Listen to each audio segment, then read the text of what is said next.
Latvijas valstī 107 gadi, 107 izcils Latvijas personības, 107 izcili Latvijas cilvēki. Man stāsta un atbild uz jautājumu, ko tev nozīmē Latvija no savas pieredzes, zināšanu, profesionalitātes prizmas. Man šodien sarunas biedrs, arhitekts Pēters Blūms, arhitektūras leģenda, cilvēks, kas ir iestājies par arhitektūras mantojumu saglabāšanu, par domāšanu tajās kategorijās, ko nozīmē vēsture, šodien un nākotne. Pēter, izstāst man, ko tev nozīmē Latvija?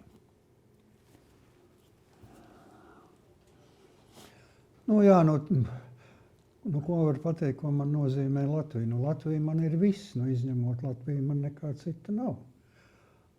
Un ja tas man ir viss, tad arī faktiski man par viņu kā veselumu reizēm gribas domāt, dusmoties, izsāpināties, notraukt kādu asaru un priecāties, un tas viss ir kopā. Un es priecājos par savu vienīgo Latviju, tad, kad te bija padomju vara, jo man cita Latvija nav dota. Tagad es priecājos par to Latviju, kāda viņa aug, attīstās, mainās, taisa muļķības, svin, priecājās, un tas viss ir kopā. Un ja es domāju par 107 gadiem,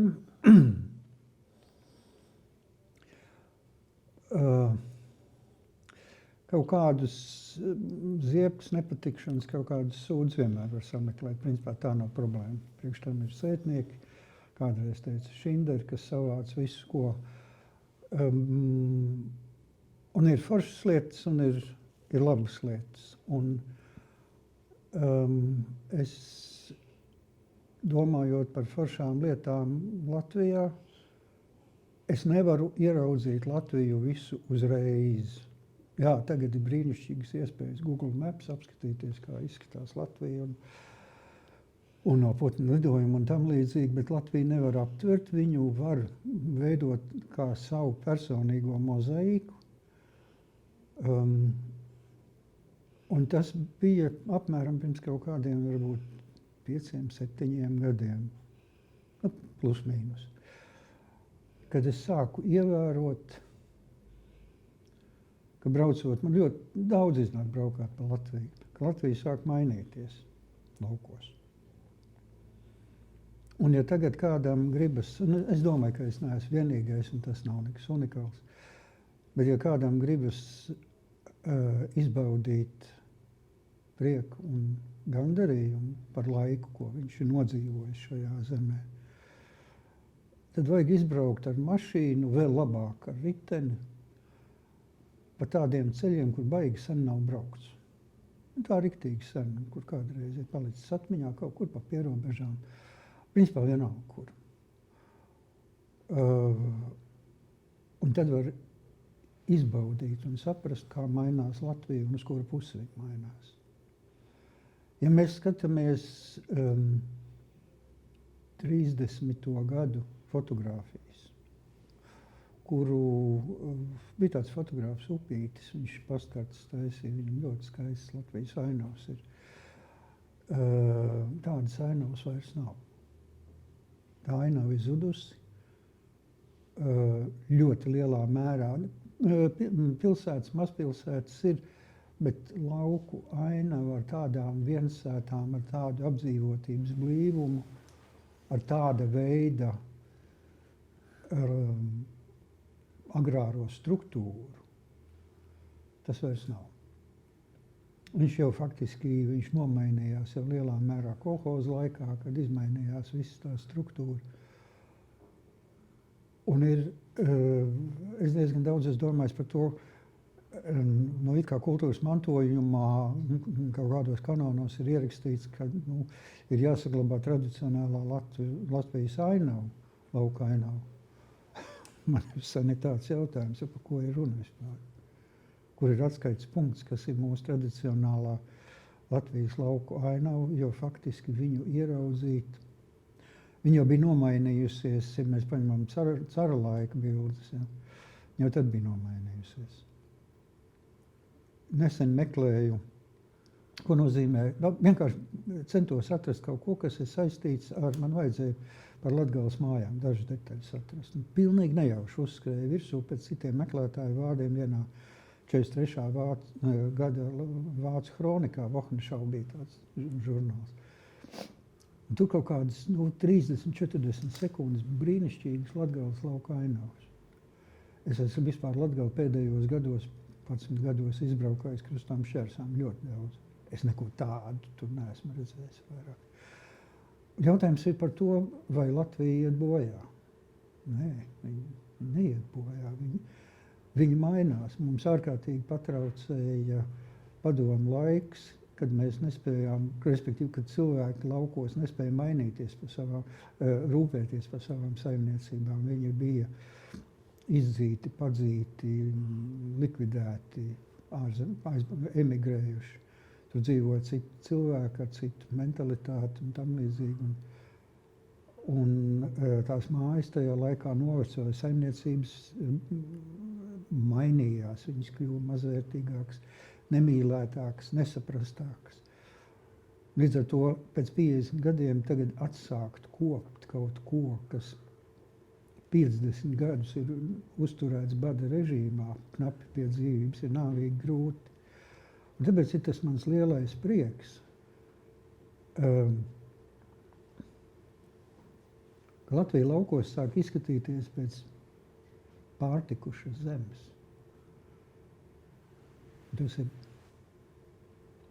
Tā ir laimes sajūta. Tā patiešām ir laimes sajūta. Un man liels prieks bija ieraudzīt Viļānus. Mums pie Viļāniem mājas ir, teiksim, mūsu lauki. Kā viņi izmainījās un atdzīvojās, kad saved kārtībā galvenās ielas. Izrādās, ka tas ir šausmīgi svarīgi, ka cilvēki mainās. Mainās viņu attieksmi pret savu pilsētu un būtībā arī pret valsti. Jo viņi redz, ka tā valsts, principā, ka pa viņiem domā. Es šai ziņā, piemēram, nekādīgi nesaprotu varu. Es dzīvoju blakus Āgenskalna priedē. Tu zini, blakus mūsu skolai. Diezgan bieži cauri staigāju tam Paneļu rajonam. Un jau apmēram 30 gadus tas asfalts tur iekšā. Pa tām iekšējām brauktuvēm. Viņš ir vienkārši katastrofāls. Tās brauktuvas ir pa šaurām. Mašīnas stāv kaut kur vienu brīdi, tur policija drasēja, ja cilvēki nedrīkstēja zālītē likt. Kur viņiem likt? 3. stāvā blakus gultai. Un es tā domāju, Haidī, kā tas sanāk? Tās mājas uzbūvēja kā kazarmas. Un nekāds dižais komforts nav, bet baigi tuvu centram. Un tur faktiski tur ļoti daudz cilvēku runāja visā dažādu tautu valodās, tā kā viņas uzbūvēja 50. gadu beigās. Un tur sadzināja arī tos, kuriem mājas nojauc Iļciemā, citur Pārdaugavā no Nomalēm, vēl kaut kur, kur jaunos masīvus taisīja patiesībā. Tad daļa bija tie. Tur dzīvoja cilvēki, kas strādāja apkārtējā industrijā diezgan lielā mērā. Un tāpēc tam vara izdomāja. Pēc tam es nedomāju to varu ļaunā nozīmē. Mēs visi esam cilvēki, mēs visi mācāmies.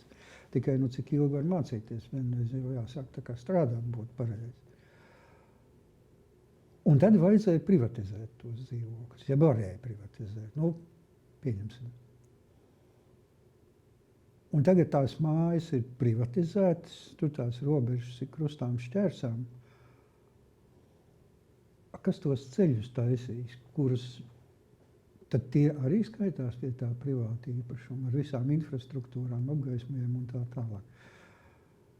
Viņiem šī valsts iedeva mitekli, un tagad izrādās, ka daļa šīs valsts viņiem pašiem tur arī ir jāapkopi.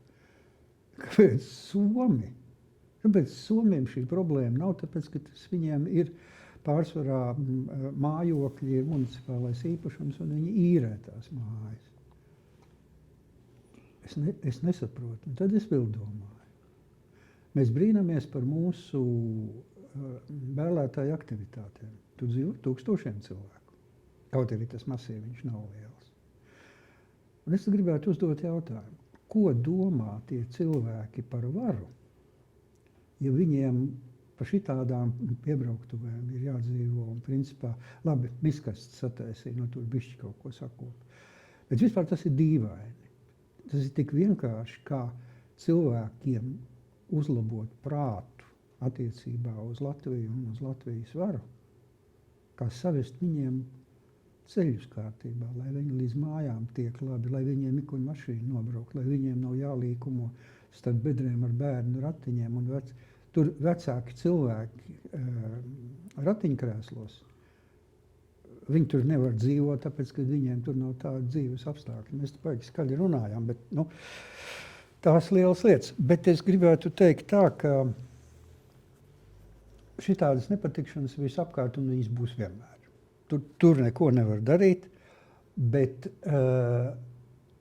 un es to redzu, un es ar to dzīvoju, bet es ar to nedzīvoju kā akmeni azotē. Un man ir milzīgs prieks mums mājās ģimenei par tām lietām, par ļoti lielām lietām, kas ir izdarīts patiesībā, varbūt tur pat nav tik milzīgs liels tas arhitektoniskais ieguldījums kā cilvēku talants, un viena no tādām lietām ir Uzvaras parks.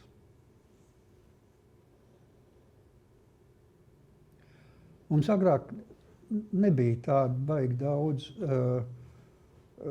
vietu, kur gribētos tā regulāri aiziet. Tagad tā ir tā vieta, kur mēs ejam regulāri, jo tur ir brīnišķīgi. Un tas cilvēku daudzums, kas tur bija, bērni, kuriem tur ir labi, pieaugušie, kuriem tur ir labi. Un tas transformācijas, tas pārveidojuma jauda, kāda tur ir radīta, pretstatā tam, kas tur bija, kur bija šaubas, ko tad te vispār tagad uztaisīs, ja? Galu galā.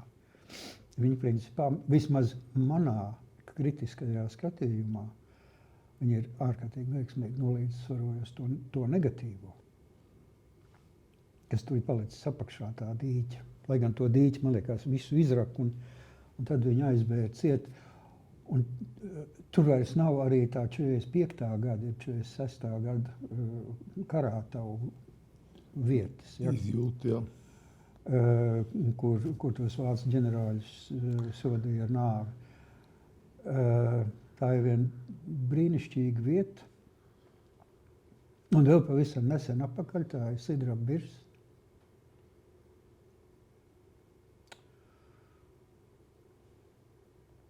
Tas ir bez vārdiem. Tā ir vienkārši Latvijas svētvieta.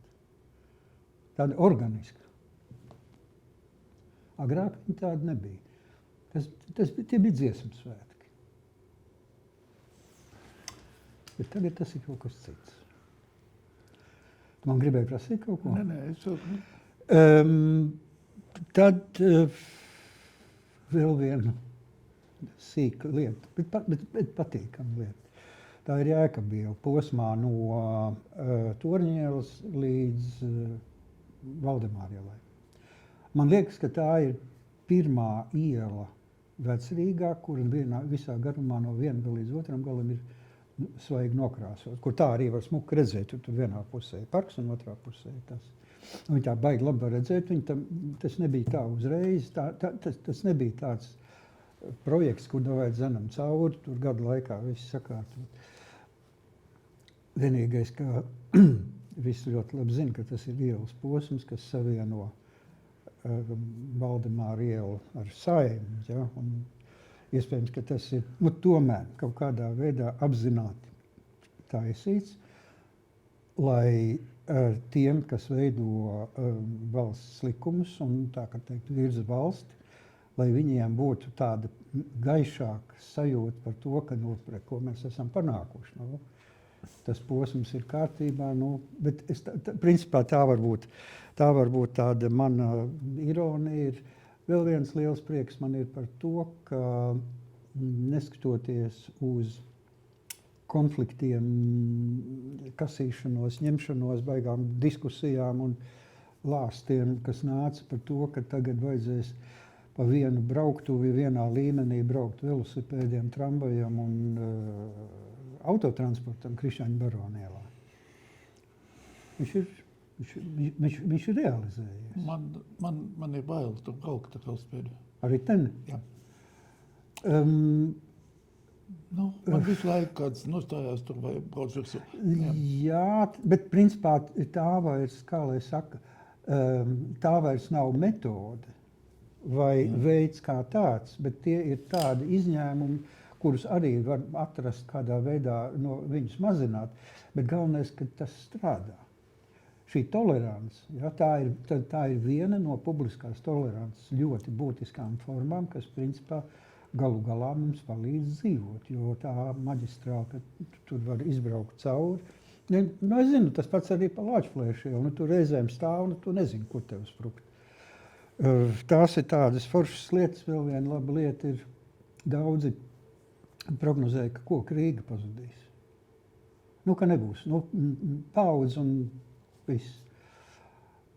Tas nenāk viegli, tās mājas atjaunojās ļoti lēnām, pamazām, mokoši.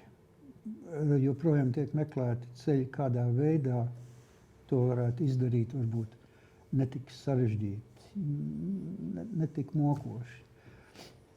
Kādai ir jābūt tai māju estētikai? Tagad es nācu pie tevis, un es patiešām no sirds par vienu lietu nopriecājos.